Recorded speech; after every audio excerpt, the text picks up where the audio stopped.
gabadha waxa la jannada ninkeeda u haya gabdhow ragii la raaliyo noqda waxaan leeyahay kulligiin ehlu janno noqda raaliyooyin noqda waxa la diin helaa daawadayaal muuqaal kale oo xiiso badan soo kama qurux badnayn aad habsiiso ka hor tagto raali geliso biyo qabow cagaa u geliso madaxa ka dhunkanto isaga aad raali geliso soo kama qurux badna saad janno dalaq u tiraado subaxa muuqaalkan amar sar gaarsiilo si uu manaafaco ugu yeesho dumar fara badan oo Soomaaliyeed isla markaana anagu aan uga helno ajar iyo xasanaad fara badan hadii lagu yiri janna bad ku gelisaa way cadaab ugu ordisaadu hooyada Soomaaliyeed waxay ka hadlaysaa mowduuc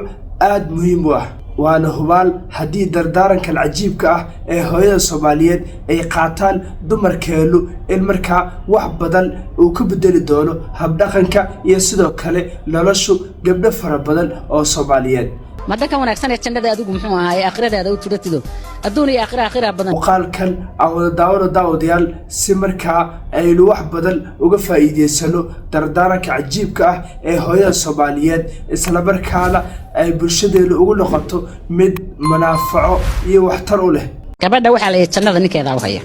sababta ugu haya waxa weeye intiraam inay dhageysato inay maqasho inay maxaan ka tala qaadato inay u raariciso dhigaheeda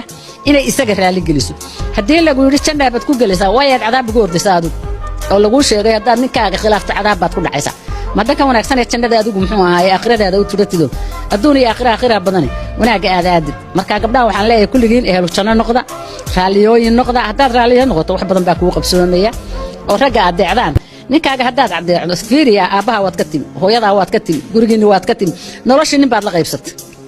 jannaad ku gashay caafimaad baad ku gashay hubaad ku gashay karaamaad ku gashay sharaf baad ku gashay intaasoo darajo ilaahay ka siiyay ninka agtiisii awlaad buu ka siiyay irsaaqad buu ka siiyay noloshaadii caafimaadkaaga buu ka faala qaatay raaxadaadii buu ka faala qaatay wuxuu kugu daray ilaahay janno way sababaad muxuu ahaayay u sameynaysaa inaad markaa intaad dardhaafto isku taagto isagoo kullo shaqo ka yimid su'aal qabri keento xagaad ka timi xagaad socotay maxaad sameynaysaa yeeli maayo iyo ina su'aalaha bilowdo soo kama qurux badnayn aad habsiiso ka hor tagto raali geliso biyo qabow cagaa u geliso madaxa ka dhunkanto isaga aad raali geliso soo kama qurux badna saad janno dalaq u tiraado subaxa aragti ama comment ah ee ku saabsan muuqaalkan waxaad inoogu reebi kartaa qaybta hoose ee faallada ama commentiska